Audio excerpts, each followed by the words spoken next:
Am I the a-hole for supporting my nephew after he taught his golden child brother a lesson he will never forget? Context: I, 31 male, and my brother 40 male have two sons, Jack, 16, and James, 13. Jack was born when my brother was still in college. He didn't want a child at that time. He and his girlfriend struggled for a while, managing their studies and raising a child. Thankfully, our parents were supportive and helped him. I also helped in any way I could. Eventually, he finished his studies, landed a job at 27, and got married to his girlfriend. Then their second child, James, was born. Both of them spoiled him a lot. Whenever our parents or I said anything, they claimed James was their planned child, and since they were in a good position, James deserved it. At the same time, they neglected Jack. They gave James expensive gifts, toys, clothes, snacks, and everything. The saddest part is that Jack never once complained. I watched that kid be happy just because his brother was happy opening his gifts. James, on the other hand, was spoiled rotten. He constantly compared his things to Jack's, and if Jack ever got something good from someone, he wanted it too. This problem kept growing. The negligence towards Jack worsened, and James started taking advantage of it. He began getting Jack grounded for things he did, and their parents always believed James no matter what. Over the years, I saw the sparkle in Jack's eyes fade. Now the incident happened this Christmas. To be clear, I love both of my nephews. I don't approve of James's behavior, but I blame the parents, not the kid. So for Christmas, I bought both of them a Nintendo Switch. Jack had wanted one for years, and he almost cried when he got it. He hugged me and thanked me. But James hated it, saying, "I wanted a PS5, not this," and threw it away. I didn't care because I did my part. Whatever he did with his gift was none of my concern. I was not going to enable this kid like his parents did. A few days after Christmas, Jack came knocking on my door. The kid was crying and shaking. I let him in, calmed him down, and asked him what happened. To keep it short, after I gave them both a Nintendo Switch, Jack was too happy with it. He played The Legend of Zelda whenever he had time, and he was having so much fun. That didn't sit well with James. To ruin Jack's fun, James broke his own console and cried to their mom, claiming that Jack broke it. Their mom believed him, snatched Jack's console, gave it to James, and grounded Jack. Jack just lost it this time. Years of unfair treatment finally got to him. He grabbed James by the neck and started choking him. He said he didn't know what came over him, but his mom's screaming and beating couldn't stop him. He just saw red. He started screaming at James, demanding that he tell the truth. James was struggling and begging Jack to release him, and finally, James admitted the truth. Jack let go. James was left gasping for air, and Jack ran away, straight to my apartment. After a while, I received a phone call from my brother, asking me to send Jack home because he had a lot to answer for. Jack wanted to return home to face the consequences alone, but I went with him. When we arrived, I saw James visibly terrified of Jack. He had never faced consequences for his actions before, and it looked like Jack's anger had truly scared him. My brother started screaming at Jack, but I stopped him. I asked James, in front of everyone, why he did what he did. He didn't say anything at first, but when I pushed, he finally admitted. Jack was having too much fun, and it irritated him. That kid was so spoiled that someone else's happiness bothered him. His mom started to defend him, saying, "He's just a kid," and blah blah. I stopped her and sent Jack outside to sit in my car. Then I let my brother have it. I told him everything, how he had failed as a father, how he had neglected Jack, how he had spoiled James to the point of making him a terrible human being. My brother just listened. He didn't say a word. His wife tried to say something again, but this time he shut her up. It looked like reality had finally hit him. He finally realized his younger son was becoming a terrible person. I told him that if they hated Jack so much, I could take him in. Then I left and took Jack back to my apartment.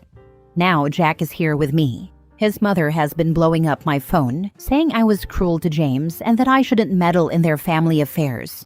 She accused me of favoritism toward Jack. I didn't reply to her. I haven't heard anything from my brother yet. Maybe he's still processing his mistakes. For now, Jack is with me, playing games, studying. He's such a great kid. And if his parents don't want him back, I plan to support him until he graduates and gets on his feet. Am I the a-hole for taking Jack's side? Now for the top comments. Hopefully your brother will understand what was going on and not criticize you for having Jack at your house and defending him. Jack's mother will probably always lash out against you. Hopefully Jack can live at your house for a while until things calm down. You need to make sure that James is not going to seek revenge and do something evil. You're not the a-hole for defending your nephew. I believe my brother realized his actions. He was shocked when James admitted what he did, and he didn't say a word when I was screaming at him.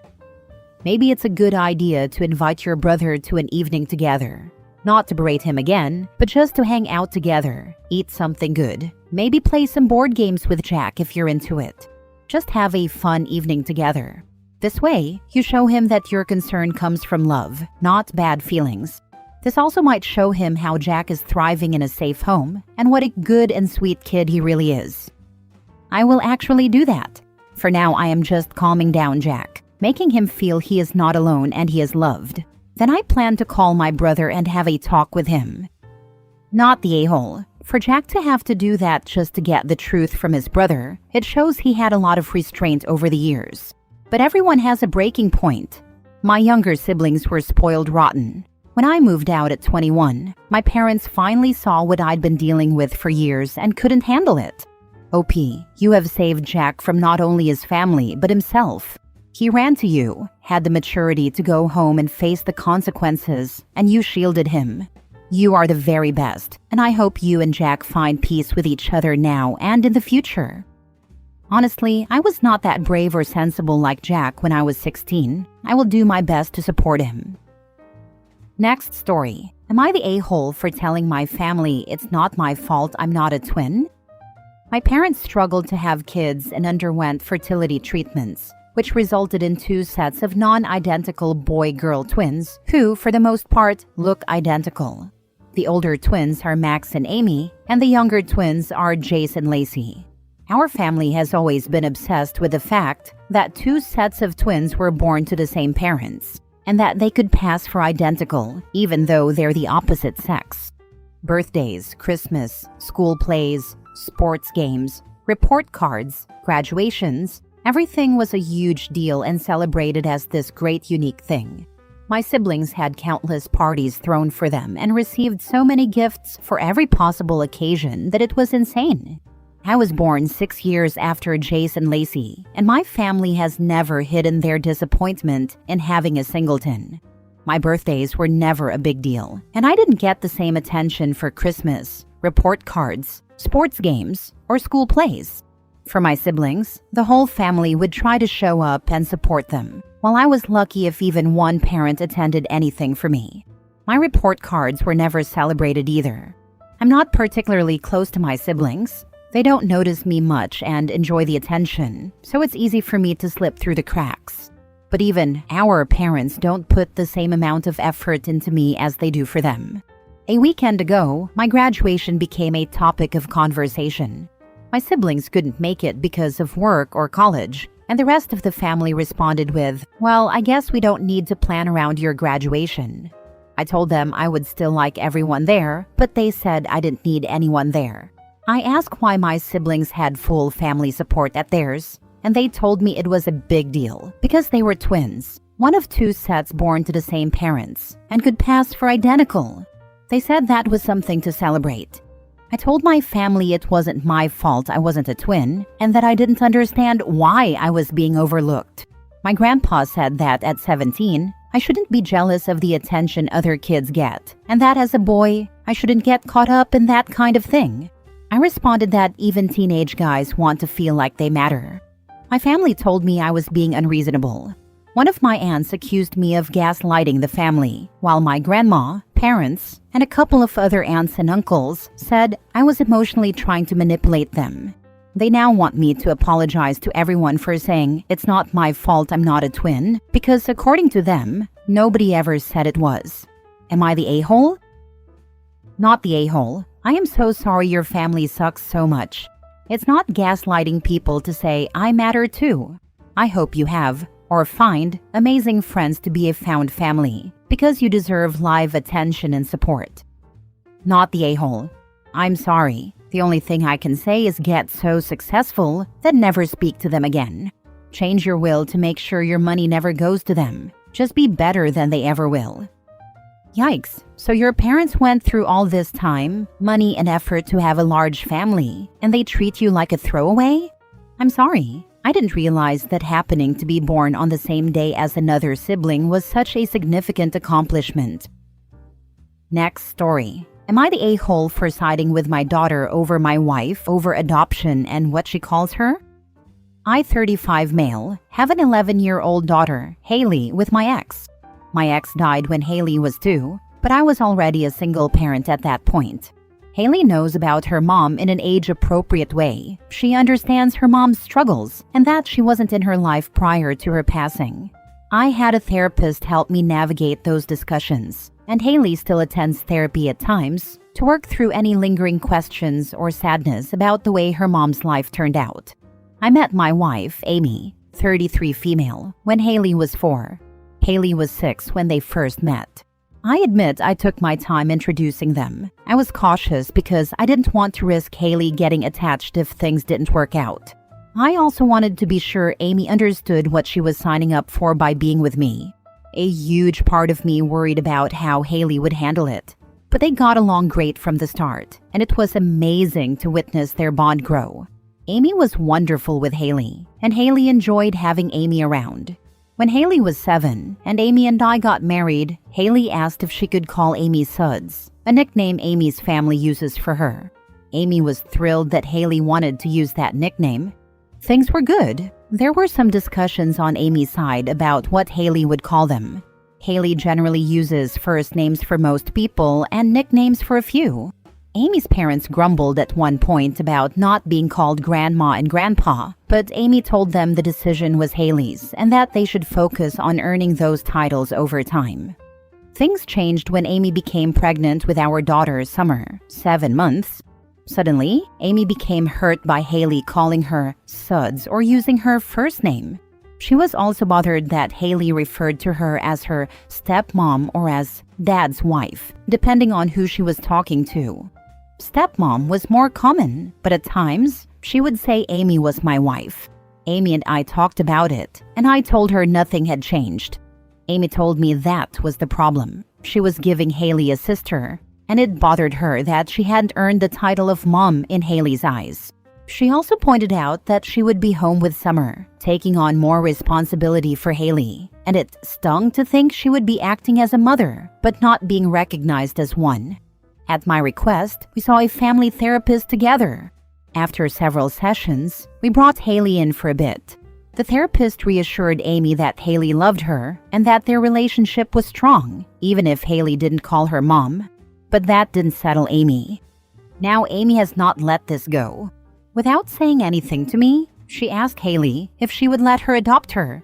Haley told her that she loved her, but didn't want to be adopted.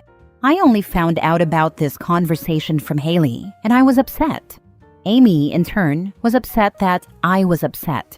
She told me she doesn't want to continue like this. She said she wants Haley to call her Mom, or at least some variation of it.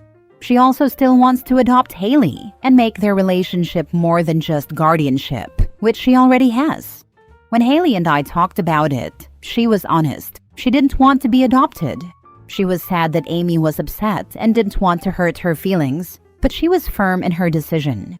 Amy, however, is still hurt and upset that I chose Haley's feelings over hers. She told me I should at least tell Haley to call her mom. I told her that should be Haley's choice, just like Amy had previously told her parents. Amy said she used to believe those titles could be earned, but that belief has died. I asked if this was truly a deal breaker for her, and she said yes, because she hates hearing Haley use her name or her nickname while she always calls me Dad. Amy has confided in her parents about everything, and they told me I was doing Amy wrong by siding with Haley. They said this is about respect, not just feelings, and that it's disrespectful for Haley to not call Amy Mom after all this time. Am I the a-hole? Now for the top comments. Not the a-hole. Go back to family therapy. If Amy can't let this go, things are going to get really ugly. That might not be a terrible idea for just the two of us. I worry Haley being there will make things worse right now. Not the a-hole. Amy needs to pour herself a nice tall glass of grow the heck up. You did the right thing by protecting your daughter instead of catering to your wife's insecurities. I wish her mindset from before could return. She even used to say as long as she wasn't the wicked or hated stepmom, she was happy, and now she's unhappy with anything other than mom. Get Amy checked for postpartum depression. It can do crazy things to your mind. I know from experience.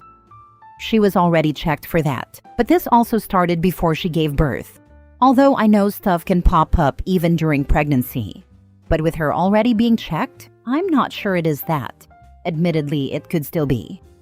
Put your foot down hard. Tell Amy she and her parents need to stop the childish behavior. Last story. Am I the a-hole for kicking my sister out after she laughed at me and my disabled wife? My wife and I are both 23. We started dating when we were 15 and got married 4 years ago. Our families were against us getting married so young, saying we were too young to commit, but we went through with it anyway. They attended the wedding, though we could sense their discomfort. Now both of our families get along, and I felt like we had all come together because my wife and I were happy, and so were they. 7 months ago, my wife had an accident. She broke both of her legs and suffered facial scars, which led her into depression. I've been doing my best to support her, comfort her, and provide as much physical and emotional care as I can. The doctors are trying their best, but the truth is, she's possibly paralyzed for life.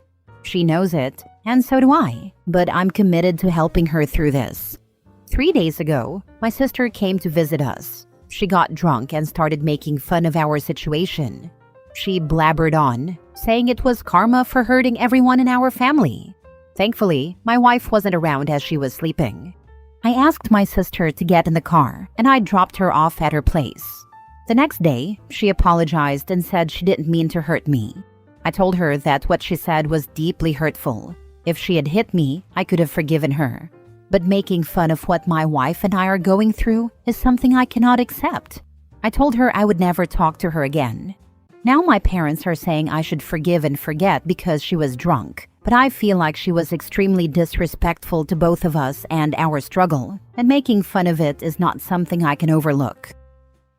Not the a-hole. Drunk words are sober thoughts. I've always believed what people say when they are drunk are their true thoughts, because inhibitions go out the window when you're intoxicated. You say and do things you wouldn't normally do because all your filters are gone.